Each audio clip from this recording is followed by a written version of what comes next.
When you're driven, the need to accomplish a goal is relentless. Hard work and ambition compel you to do whatever's necessary. In my work as a personal injury trial lawyer for 18 years, it's common to meet driven people. Those with drive can have different personalities, careers, or backgrounds, but they possess one common factor. Despite their passions, driven people want to surround and motivate themselves with other driven people. If you want to learn how to overcome obstacles by learning from others, then tune in here. This is the Driven Crowd Podcast.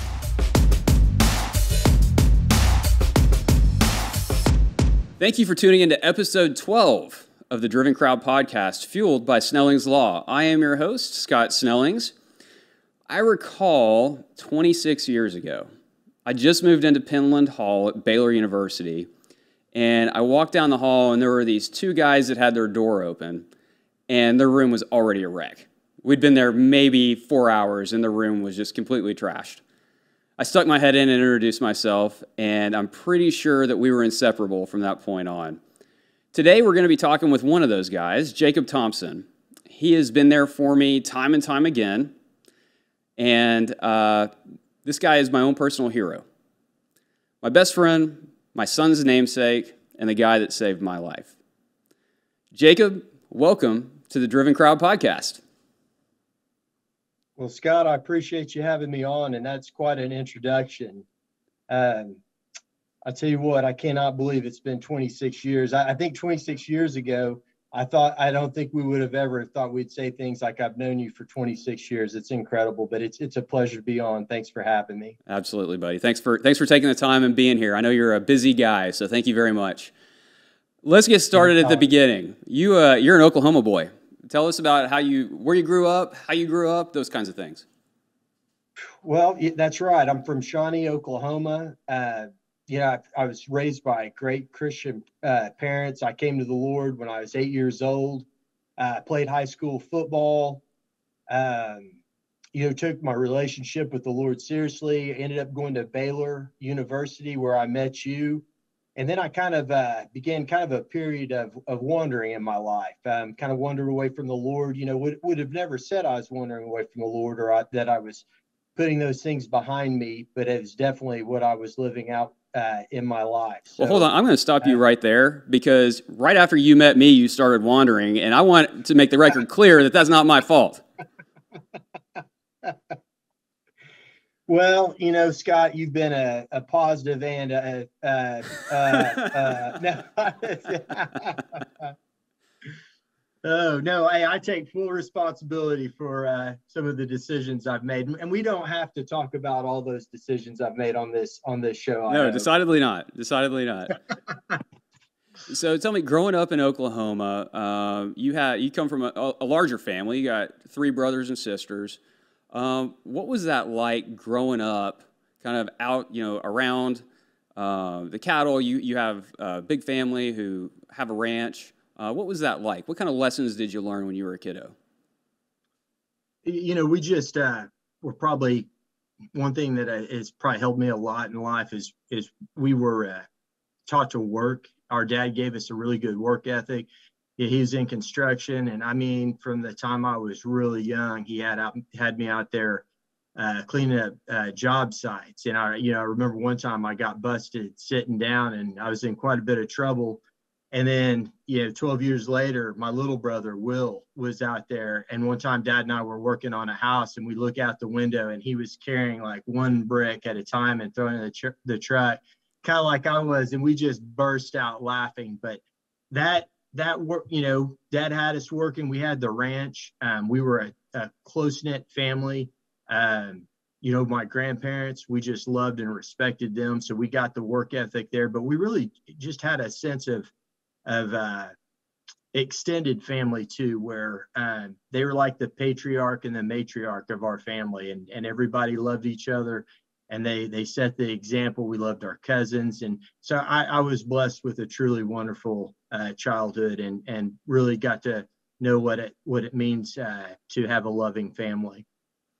And so let's talk about that work ethic for a minute. When I was a kid and, my dad had me out there and handed me a tool of some sort and said, get after it. You got to get all of this done.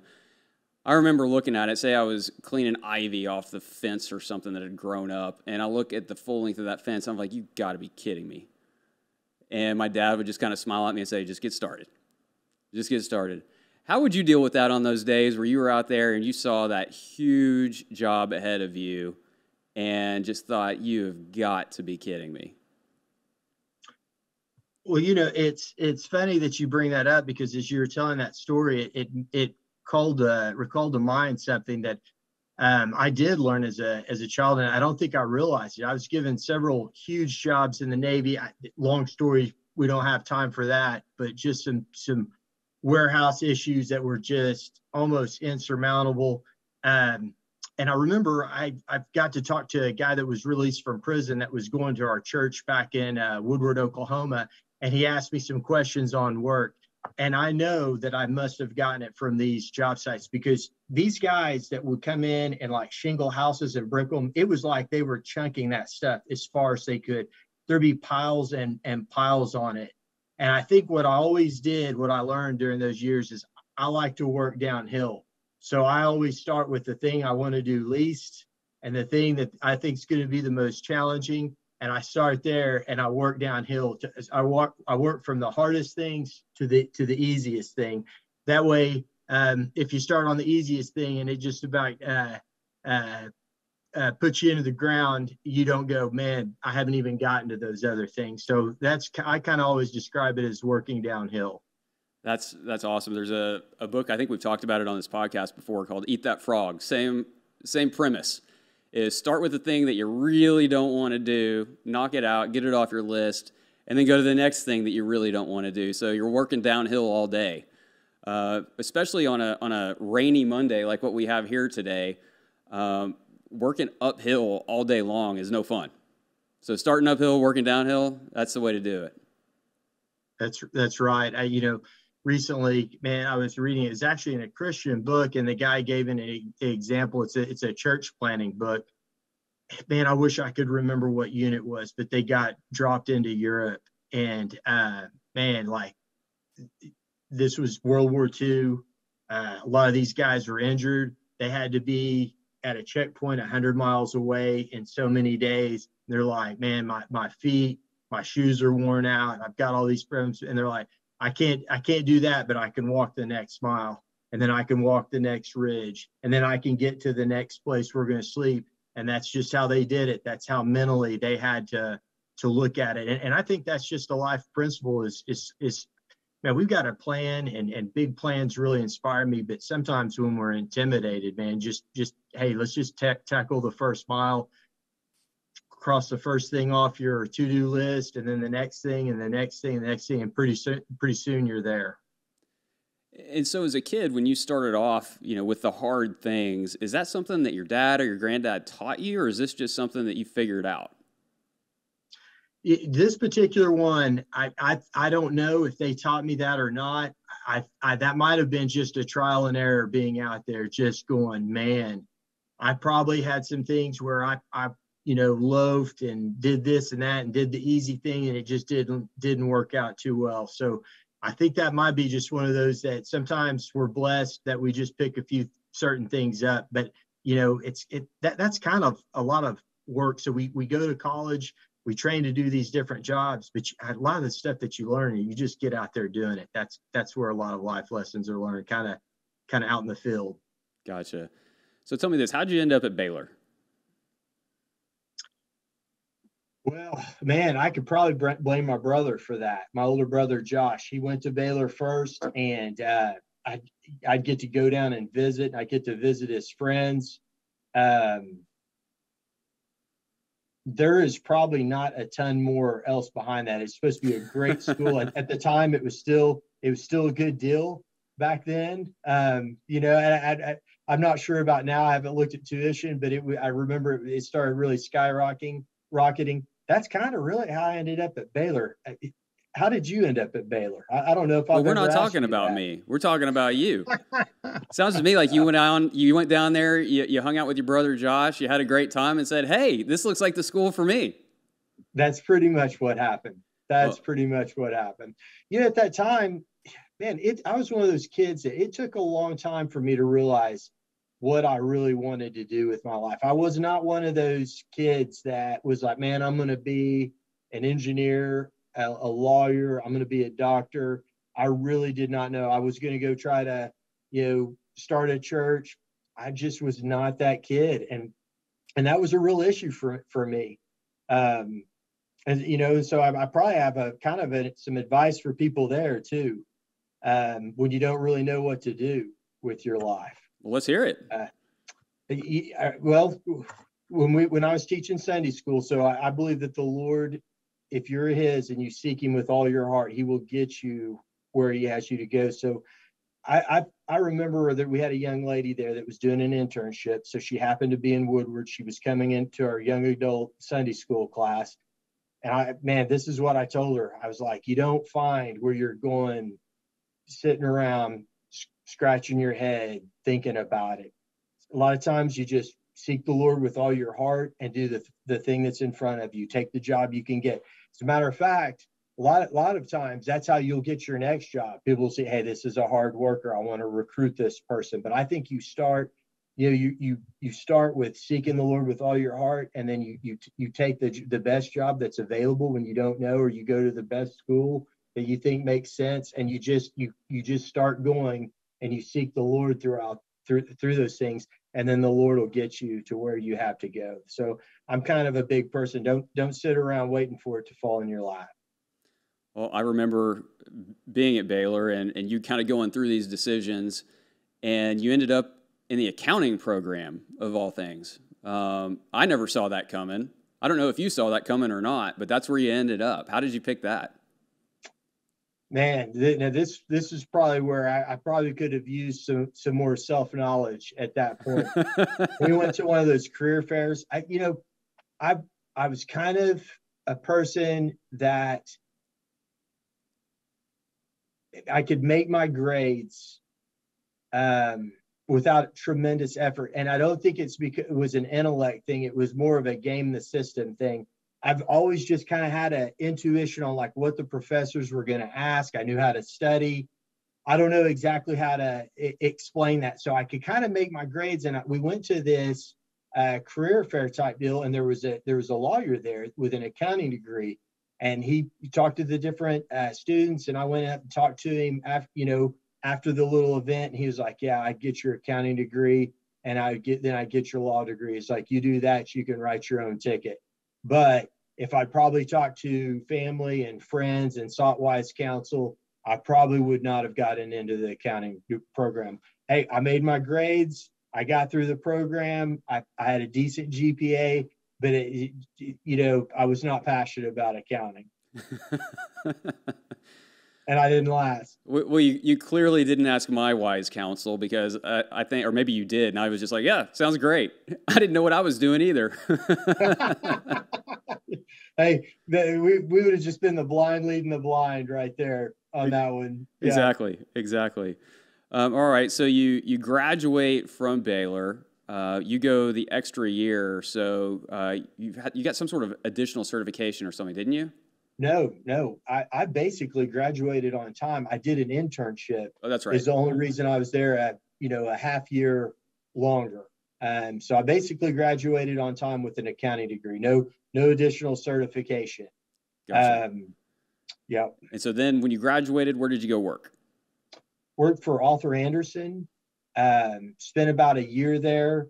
They kind of started laying people off right before the Enron thing went down, and Enron took them down. And then I went and worked for a hedge fund.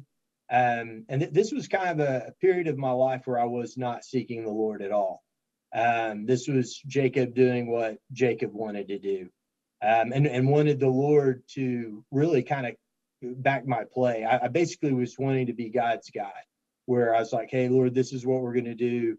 Would you bless it? So I had things. I was not trying to serve the Lord. So, looking back on it, so I took a job with a hedge fund in the accounting office. I had an opportunity to go work for a large real estate company that I kind of hit it off with their people. I thought the hedge fund sounded or looked better. Sometimes you make the wrong decisions. Kind of the same with Arthur Anderson Dallas. I probably should have gone Ernst & Young. Austin. So sometimes, followed friends. When we're not seeking the Lord and what He has for us, we tend to make some wrong decisions. So that's something I could add to my earlier advice too. And so you end up at Arthur Anderson, where you single-handedly took them down, it sounds like. Pretty much. Eventually, I would have. Somebody beat me to it. Eventually, somebody beat you to it. All right. Thank goodness. So you didn't stay there. You have these other opportunities, and what happens next? Man, I end up in the Navy. So from accountant to United States Navy. Complete flip-flop. What was the thought process there? Well, I tell you, if I knew we were going to go down this line of questioning, I would have turned down your invitation to the podcast. So not a lot. So I go there very unprepared. I would, pick something completely the opposite. Probably just, more seeking myself, seeking what I it was something I thought about doing in high school before college. And, I picked a entry date way sooner than what I should have. I probably needed, at least a year to prepare to get ready for what I wanted to do. When did you join the Navy? What year was that? 2002. 2002. So it was after 9/11. And fast forward, you find yourself on a ship over in the Middle East. What did you learn during your time in the Navy? I think the Navy really matured me. You skipped over, the SEAL program. I washed out of the SEAL program. I washed out of BUDS. I find myself in the bottom of an aircraft carrier. And honestly, if I'm honestly, it's probably really more towards the end of the Navy that I started really learning some things. But one thing I did learn was, a strong work ethic. So I set my mind to hey, I've got to get good at evaluations. I've got to get back to BUDS. I started really preparing after a while. Man, I was pretty whipped after that initial thing. Lost a lot of weight, a lot of strength. I started getting myself back together, working out. I was doing really well. I mean, I every evaluation we had, I got early promote. I was always top of my group because I wanted to go back to BUDS. I got myself into good physical condition. And we went overseas, and man, I had a health problem that was going to delay me a little bit. It wouldn't have kept me out of BUDS. And then, man, some things happened. I found out that my career counselor wasn't putting my BUDS package in, probably because those high evaluations, they're going to hang on to me as long as they possibly could. It was the new career counselor that came in that I asked him to call and check on my package. And the guy came back to me and he was like, man, they don't have a package for you. They don't know what we're talking about. And then I realized that's kind of what I figured out ended up happening. So anyway, long story short, that ended it for the Navy. And it was really kind of at the end of the Navy that I'm like, man, I'm really spinning my wheels here on life. All these ideas have been my ideas. I've been trying to get the Lord to do my will. And that's right at the end of the Navy. And then is actually probably maybe 6 months into being a civilian that the Lord really got a hold of me. And you've referenced this a couple of times now. So was there a specific moment where you gave it all up to the Lord? Or was this a process of, hey, I'm going to continue to beat you down until you finally wake up and say, all right, clearly what I'm doing here isn't working? I'd say it was both. I think I was starting to repent and sense what I'd been doing, but then there was a moment that the Lord broke me. I had a friend, you remember Clint Lord. He lived in Edmond. I moved back to Oklahoma City. I started working for a company there in Oklahoma City, an environmental remediation company. And he's like, "Hey man, come to Council Road Baptist Church." So him and his wife, they would come pick me up with their little son. They had a little bitty boy at the time, and I'd go to Council Road Baptist Church with them. And man, the preacher one Sunday he was preaching, and he goes, "Hey," he's like, "everybody thinks they choose either to serve God or serve themselves." He's like, "That's not exactly true." He said, "Everybody serves something. Some people serve success, some people serve prestige, some people serve their work, their kids, and not all of them are bad, but nothing's eternal." And man, it really just got to me. I went back to my apartment. Man, I knew like I was chasing success. Like I wanted to either be rich or I wanted to do something prestigious by the sills. It was all to glorify myself. I'd never had really any interest in glorifying God at all. And it broke me. And I basically broke down. I wept that night, and I just said, "Lord," I was like, "I haven't been interested in hearing your voice. Would you please make it easy so I'd know that I could know your direction, because I'm going to follow you from now on. That from this day forward, I'm following you." And that was kind of the start. And so once that happened, did you feel anything immediately? Did you kind of start turning a corner and then growing a relationship? Walk us through that. After you have this kind of breakdown moment, what happened next? Well, yeah, I meant it. And I was firm in that conviction. I started really reading my Bible and loving reading that Bible. And the Lord actually did something the very next day. I didn't hear a voice or anything. The next day, my office that I was working for at the time, they called me in and they're like, "Hey, we'd like you to start an office in Woodward, Oklahoma." And at first I'm like, "No stinking way. That's a coincidence." But that can't be it. And but anyway, I was praying about it, and even the Lord even used kind of my ambition against me, because I at the time the oil field was doing well. So I was like, I can go out to Woodward. We're a billable hours business. They'll love it. The more I work, the happier they'll be. I'll make a bunch of money. I can start stockpiling it. So I still have some of the old self here too, where I'm like, and then maybe eventually I can start my own business. And so that kind of thinking, I called my best friend, Scott Snellings, and I told him about the situation. And he's like, "Hey man, just give it a year and go out there. Why not? Give it a year, see how it goes. You can always quit or come back." And I was like, "You know what? I'm going to do that." So that's how I ended up in Woodward. And then the oil field just completely crashes. I mean, it just goes, it tanks.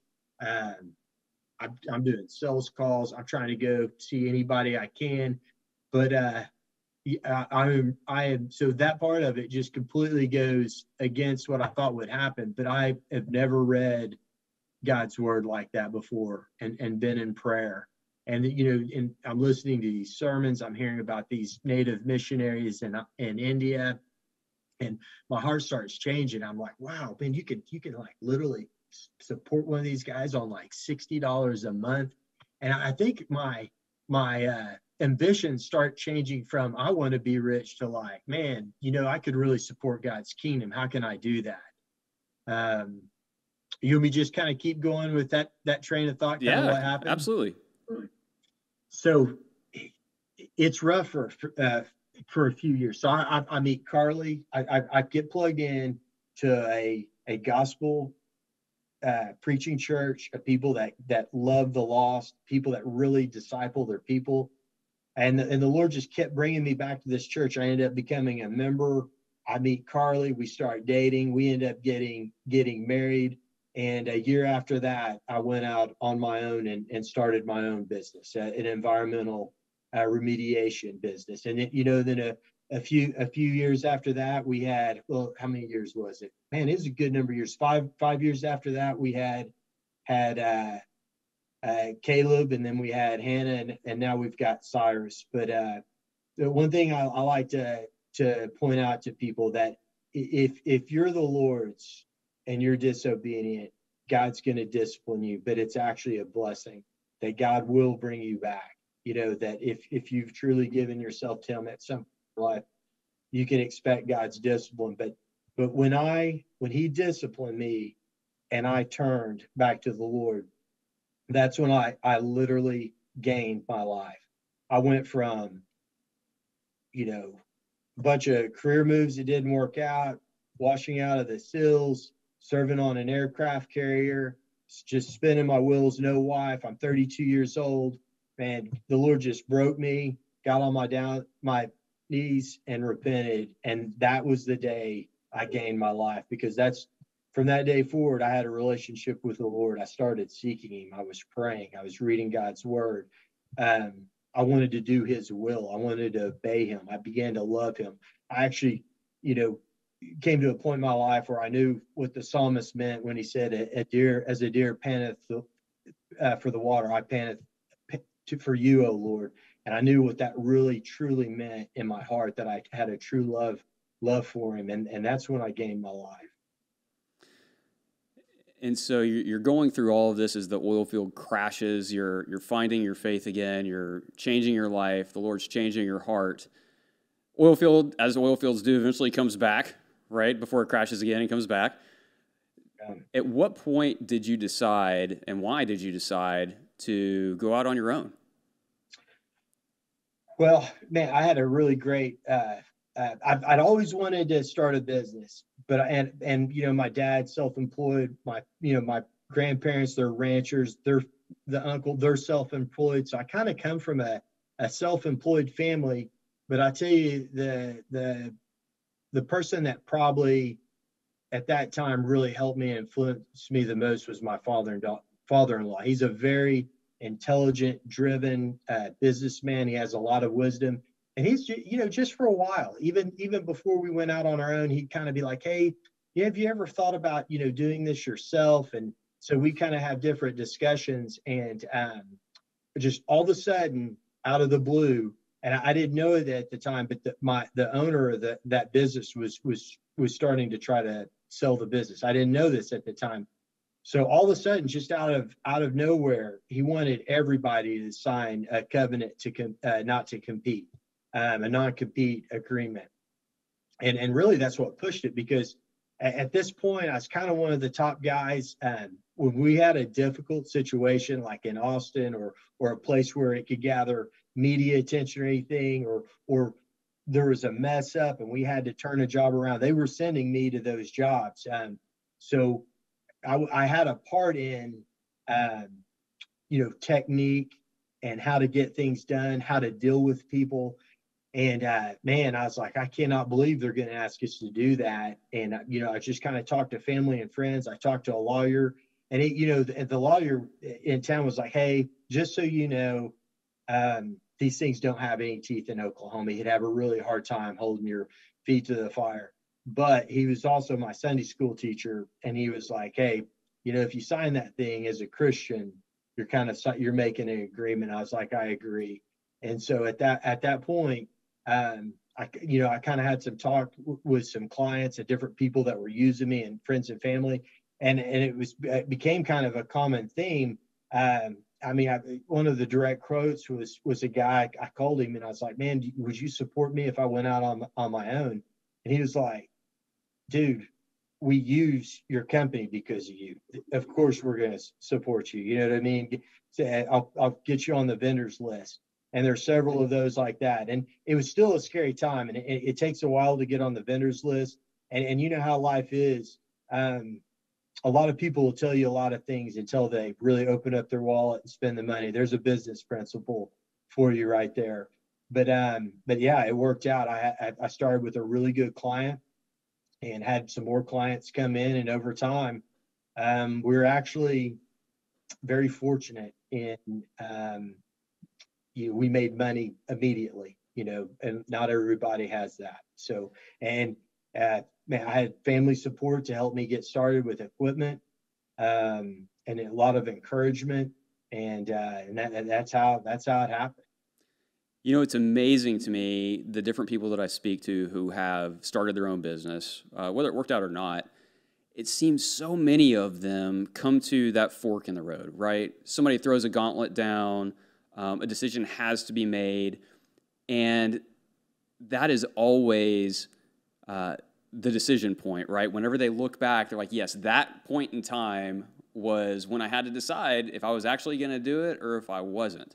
And so it's really interesting that you had that same thing. You had them put that covenant not to compete down in front of you and say, sign, or presumably you don't have a job here anymore.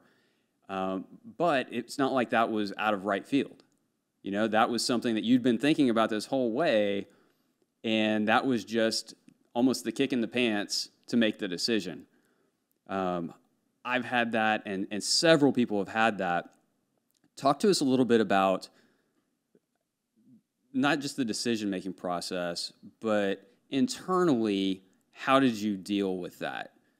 You'd been thinking about it for a while. This decision comes to bear. What is it that you're thinking in your mind? Obviously, you're married. I don't know if you had Caleb yet or not, but what's the thought process there? Well, Caleb was not. Yeah, we did not have any children. Carly and I had been married for just not almost a year. We were just under a year, and when I was actually in Colorado with my father-in-law and Carly, and Carmel was there too, my mother-in-law, when I found out that, like, man, they're not going to budge on this thing. You know, I can tell I'm not going to budge, and they're not going to budge either. Be honest with you, I thought they had let me slide. You know what I mean? I just kind of, the situation, I really did think they would just have to be like, well, he's not going to do it. What are we going to do? So there was that. But it was, you're 100% right on it being a kick in the pants. I needed that last shove to make me do it. They basically forced my hands, or I probably would have, who knows how long I would have worked there and worked for them if that hadn't happened. But I've got to be honest with you, man, there was a lot of fear there. So, you know, there'd been a lot that had not worked out so well. You know what I mean? You know, my Arthur Anderson stuff, my HBK stuff, the SEAL program. You know, I'd done well in the Navy. I'd worked hard, but man, I had some insecurities and some fears there on starting something. And here I am borrowing money from family to start this thing. There was concern, but you know, I talked to my father-in-law about it, and he was like, "Listen, it's like I see how hard you work. You work hard. You're a hard worker, and you know, in business, I'm a businessman. You do all you can to cover your bases, but sometimes bad things happen. Sometimes things in the business world change, and people will go out of business for no fault of their own. So he really encouraged me that like, hey, success or failure, it could, you know, he understood it could go either way. And, you know, obviously you could probably tell from the story, he's the one that really backed us to get started. So man, that really put myself at ease. And he even gave me some other options, you know, on, well, hey, I could start this, or we could do this. But finally just both of us talking, I was like, you know what, let's just do this. And so he invested the money, and we got started. And so what would you tell people who are in the same spot, or at least thinking along those lines, but have that fear, right? And I think personally, if you don't have any fear when you're going out on your own to start a business, there's probably something not right in the head, because it's a scary thing, right? There's so much that even though you think of it and you plan for it and you try to strategize for it, there's so many things from day one that pop up, and you're just like, oh, wow, I never even thought about that. So how would you tell someone to handle that fear in their life? Yeah. And that's either being, hey, you should absolutely go do this, or not. Like, make the decision to stay where you are, and maybe it's not your time. How would you advise them to address that fear? There's several things, but I'll start with the fear one. Since it had been an ambition and something I wanted to do, you know, you've got to calculate that, hey, I just get one life, and at some point you got to pull the trigger, and nothing's ever going to be the perfect circumstance. But you know, am I also going to regret not ever doing it? And I think we don't want to live our lives in total fear. I had a clear opportunity. You know, we don't want to ever do pie in the sky type of stuff. You know, my company was sending me to take difficult jobs, you know, and stressful situations and things that could go bad for the company. There was some fear there that I'm like, man, there's There's nobody else to call. If I get in a jam on this thing, I can't phone a friend on this deal. There was that, but I was also kind of at the top of my game too. And a lot of remediation too is you got to make things up as you go. You got to take the knowledge you have, look at the situation, the spill, and you've got to apply your knowledge. So I think to deal with fear, we don't want fear to cripple us. We want to be realistic on what we're trying to do. But other ways to alleviate fear is like, hey, do your due diligence. You got to research this thing. You need to know, hey, what's it going to cost me to get started, and will I be able to charge a high enough rate to make that money back and make a healthy living? Is this a high margin business? I don't ever want to be in a low margin business. That's just me personally. I don't know anybody that does. You can make a lot of mistakes in a high margin business and survive. You can't the other way around. So I think when you start researching something and you start calling people and you start gauging interest, don't leave any stone unturned that you can think of. Because Scott, what you just said a second ago is 100% true. You're not going to think of everything. There are going to be some scary things that pop up. Some bad things are going to happen, but you've got to at least cover the bases of the things that you know about. And you're like, yeah, I can cover those things and feel good about it. So let's jump topics. We're coming up on a pretty important day here before too much longer. And let's go back on that. Back in 2008, 2009, we were still pretty close to each other in terms of location, and we got to see each other quite a bit. And you started noticing some changes in me. I didn't have the energy that I used to have. I was having all kinds of problems in terms of food and that kind of stuff. And it came about that I had been diagnosed with ulcerative colitis, and they put me on some meds for that. And those meds ended up basically shutting down my kidneys. And so I had to go on high-dose prednisone for several weeks, and then the doctor eventually told me, hey, we saved quite a bit. We prevented, total damage, but your kidneys are not going to heal, and eventually you're going to need a transplant. And I think you're one of the first people I called after my parents and told them the story and said, hey, man, go ahead and get ready and start exercising again, because I may need your kidney here before too much longer. And I believe your response was, oh, man, you have plenty of friends. I'm sure one of them will be a match. I probably really thought that, right? Yeah. So. And I think over the course of the next decade, we joked, fairly often about how I was going to come steal your kidney, and it was really nothing more than that but a joke. But then, as we approached 2017, the kidney function did start to deteriorate and go down, and my quality of life. I was married. I had a new baby.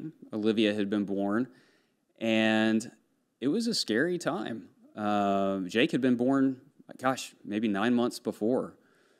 And it was interesting to see, how much I took for granted, just in terms of having my health. It got to where I could go to bed at 7:30 at night and sleep for 12 hours and wake up and I was still tired. And I couldn't do all those things. And I remember talking to you about it and saying, hey, man, I think the time is near. Would you really be willing to donate? And, you basically said, hey, where do I go to get tested? So right off the bat, thank you for that. I appreciate that. And I had a whole bunch of people from church and other friends that offered to go get tested too. And so for those of you who are listening to this, thank you so much for that. It really does mean the world. My father-in-law, he was actually a match too. So had you fizzled out, then he would have been next up on the list. But you didn't fizzle out. You came through. He even seemed jealous. Like when we were at the hospital, he's like, "Why'd they pick you over me?" I mean, like, what's to do with that? So he wanted to do it. Yeah. So, well, it may be my 35 years on you. I don't know. Maybe something like that. But so tell me, what went through your head when it got real. And I said, hey, man, the time is near. Is this something you're really willing to do? Well, man, it seemed like it took a while to get there. I remember, we went on a vacation together in 2015, and I think you were really starting to feel it then too. You know what I mean? That was the first time I think hanging out with you. Like, man, I really noticed it sometimes. I can think of one dinner in particular, and then 2017 comes along, and at this point, if I'm honest with you, I thought their matching process would be easy, and I'm one of those guys that, like, I don't go to the doctor. I've got a wisdom tooth that's coming in right now that it's late, and it's gonna make my teeth tight, and I gotta go to the dentist, but I haven't pulled the trigger to do anything about it. You know what I mean? I'm just one of those guys, like, I'm gonna wait. I'm gonna see how this goes. So at first, I remember looking at Carly and going, I was like, this is going to be really funny if I'm the one that gets picked, the guy that doesn't like to have his blood drawn. You know what I mean? So we laugh about that. And then as time went along, especially after those initial times, like I went to Dallas and the guy's like, oh, man, your protein's a little bit on the fence, and so I was like, whoa, what are we talking about here? I was like, this is starting to get serious here. Like, I thought this would go easy, somebody would match, we do that. And it really went from kind of joking around about it. Hey, this would be really funny if I'm the one to get picked, to, like, I started praying about it. Like, Lord, let this happen. And really praying, Lord, make us match. Please, Lord, this would be such a blessing. And man, I even thought about calling the nephrologist one time and, like, stating my case a little bit. And it's probably good thing that he wasn't there and I didn't get a hold of him, because I could have messed something up. But he calls back and he wanted to do another test, and it was some kind of radiation deal. I don't know if you know what it is. I can't even remember. But I go up there, I drink it, they take one more test, and that's the day we met in Dallas. So I called the client. I was like, hey, I'm headed to Dallas. I'll pick this back up tomorrow. So they got me right in. I cut in front of line. They, when you're a donor, they treat you like royalty. I took the test, got back, and man, we were a perfect match. And I bet all those tests are just so sensitive. I probably, when I took the first test, I might have needed an extra glass of water or something like that, because we were fine. We were perfect. And I was relieved. So it was a huge blessing. Well, and I remember the test where you did come to Dallas. You were in Oklahoma, and they had a spot. They called you. It was the day before, and they said, hey, we got a spot at like 9 a.m. Can you be here for it? And you said, yeah, I can do that. You called me and said, hey, I'm going to be in town for lunch tomorrow. I had no idea what you were doing. I was like, oh, yeah, all right, let's meet up. And then you left at like 4 a.m. or 3:30 or whatever to get down for that test, and it was a couple-hour test. And then we met up for lunch, and that's kind of when you told me what you had done. And that right there just speaks volumes. Not only that you would be willing to do that, but to that degree. So thank you for that, brother. Yeah, go ahead. It's one of the best things that's ever happened to me. Not only match, but to match to that degree, I love it. I just cannot believe, the 26 years we've known each other, best friends, we're brothers, and we match, like we're brothers. So, and just a tremendous blessing. We never have to, thank me. I just thank the Lord. I just thank God that He allowed it to happen, and He made us that way. God knew that was going to happen before the foundation of the world, when He created us. Before He created us. So, man, it's just a blessing and a joy for me. It is probably one of the biggest blessings and joys of my life. So you never have to thank me. Well, I certainly appreciate that. So you are a match. in a fantastic match at that. And so we get to schedule it. And your wife is 8 months pregnant. Is that right? Yeah, she is. She is. So her due date, we're like, man, we could have Caleb. No, Hannah. I'm sorry. We had Caleb. We left Caleb with my parents. We had Hannah, but man, that's Carly. I mean, look at what we're doing now. Carly is a trooper. I could tell you so many things about Carly. She's just a get it done person. I mean, she should have been a Marine, always faithful. I mean, she's just a wonderful wife and spouse, and she loves you and knows I love you, and she was 100% behind it. Was she without fear? No. She was like, man, if I go into labor and I've got to drive around Dallas, this is scary. Things like that. But Carly just she's a godly woman that loves other people, and she's put me first in our relationship for as long as I've known her, and she'll put you first, and she'll put her kids first, and she'll put other people first. I mean, that's just who she is. All things considered, though, she was like, hey, get it done as quickly as possible so that I'm not having to drive myself around Dallas. And the quickly as possible date was Halloween. and so at 5 a.m. in the morning, we march into Big Baylor Hospital in downtown Dallas on Halloween morning. And there's nothing quite as creepy as coming into a hospital to have an organ cut out of your best friend and then transplanted into you on Halloween. I was like, we should have come in as Frankenstein, or Dumb and Dumber. I think Dumb and Dumber probably would have fit us better.